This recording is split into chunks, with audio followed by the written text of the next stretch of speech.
ప్రాచీన శాస్త్రీయ అత్యాధునిక వైద్య విధానాలను వినూత్నంగా ఒకే గొడుగు కింద అందుబాటులోకి తీసుకొచ్చింది మెడి9 ఇంటిగ్రేటెడ్ మెడికల్ సిస్టమ్. ఇప్పుడు ఎమ్మెల్యే కోట, ఎమ్మెల్సీల ఎలక్షన్ నోటిఫికేషన్ రేపు మాపో విడుదలయ్యే అవకాశం ఉన్న నేపథ్యంలో మీ అధికార పార్టీ నేతలే ధిక్కర స్వరాన్ని వినిపిస్తున్న పరిస్థితి ఏం చెప్తారండి? అంటే పార్టీలో సుదీర్ఘకాలంగా పనిచేసిన వాళ్ళు ఉన్నారు, వివిధ కులాలకు చెందిన నేతలు ఉన్నారు, మతాలకు చెందిన నేతలు ఉన్నారు. ఎమ్మెల్సీ ఎవరికి ఇవ్వాలి ఎవరికి ఇవ్వద్దు అనేది అనేక రకాల సమీకరణలను బట్టి జరుగుతుంది.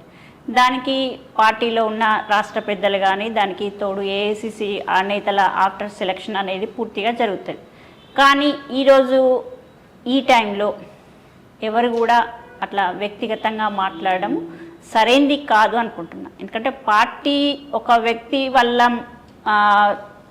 డౌన్ఫాల్ అయినా కానీ ఒక వ్యక్తి ఆ వ్యక్తి పర్సనల్గా లిమిట్ క్రాస్ చేసి మాట్లాడినా కానీ ఆ వ్యక్తి యొక్క ప్రతిష్టకు భంగం కలిగే విధంగా వ్యక్తిగత ప్రతిష్ట వాళ్ళది. ముఖ్యంగా పార్టీకి లాయల్గా పనిచేస్తున్నామన్న వాళ్ళు, ఈరోజు రాహుల్ గాంధీ నిర్ణయం మేరకు పనిచేస్తామన్న వాళ్ళు వాళ్ళ వ్యక్తిగత అభిప్రాయాలు చెప్పి వ్యక్తిగత ప్రతిష్టకు భంగం కలిగించుకోవద్దని సూచిస్తున్నాం. ఎవరు కూడా ఈరోజు ఎమ్మెల్సీలను ఎవరు చేయాలి, ఎంపీలను ఎవరు చేయాలి, రేపు నామినేటెడ్ చైర్మన్లు ఎవరికి ఇవ్వాలి, ఏ పోస్ట్ ఇవ్వాలనేది మన పర్సనల్ క్యాలిబర్ని బట్టి ఉంటుంది, ఈక్వేషన్స్ని బట్టి ఉంటుంది. మీకేమైనా ఉత్సాహం ఉండి నాకు కావాలనే కోరిక ఉంటే ప్రతి ఒక్క నేత ఎవరైతే కోర్ కమిటీలో కూర్చుంటారో, ఏఐసిసిలో కూర్చుంటారో వాళ్ళ దగ్గరికి వెళ్ళి అప్పీల్ చేసుకొని వాళ్ళ దగ్గర కొట్లాడే స్వేచ్ఛ ఉంటుంది, కొట్లాడే రైట్ ఉంటుంది. కానీ ఓపెన్గా పబ్లిక్లో మాట్లాడకూడదు ఇట్లాంటి విషయాలని సీనియర్లకు తెలుసు.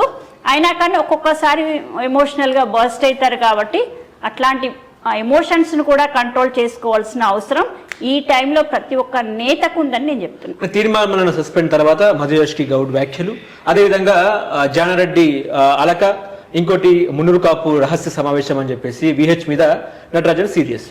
ఈ పరిణామాలు చూస్తున్నప్పుడు మీకేమనిపిస్తుంది?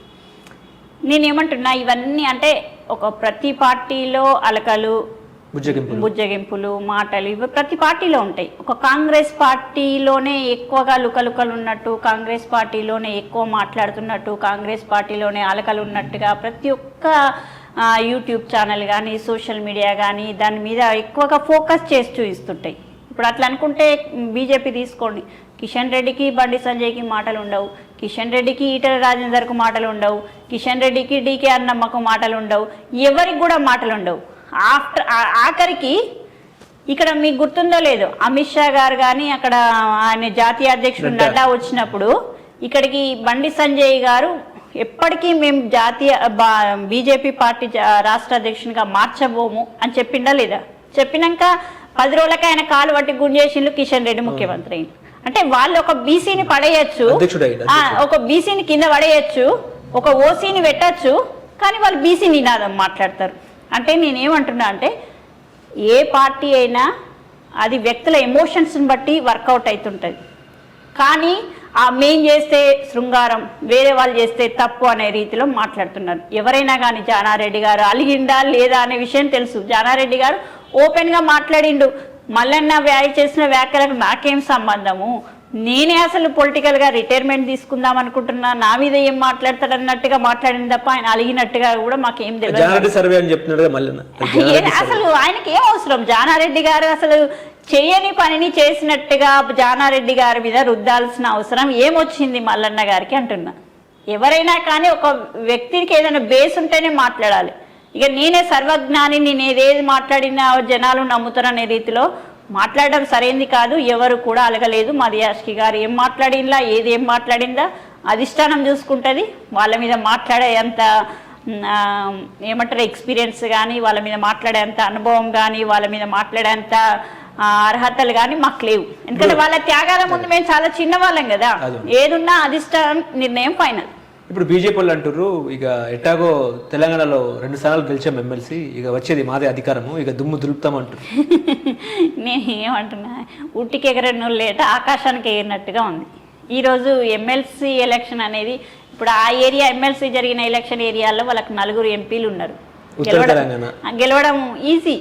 కానీ అంత కష్టపడి అంత చెమటోడ్చి 5,000 ఓట్లతోటి గెలిచిండు. మీరు గతంలో ఏదైతే బై ఎలక్షన్ వచ్చినప్పుడు దుబ్బాక ఎలక్షన్ కానీ మిగతా ఎలక్షన్ కానీ హుజురాబాద్ ఎలక్షన్ గెలవగానే మేము హుజురాబాద్ బై ఎలక్షన్లో మొత్తం ఇట్లా కాలర్ ఎగరేసినాం, మాదేగా మొత్తం పార్టీ అధికారం తెలంగాణలో మేమేగా కాబోతున్నాం, నువ్వు ముఖ్యమంత్రి, నువ్వు హోంమంత్రి, నువ్వు ఆర్థిక శాఖ మంత్రి అని వాటాలు వేసుకున్నారు అప్పటికే.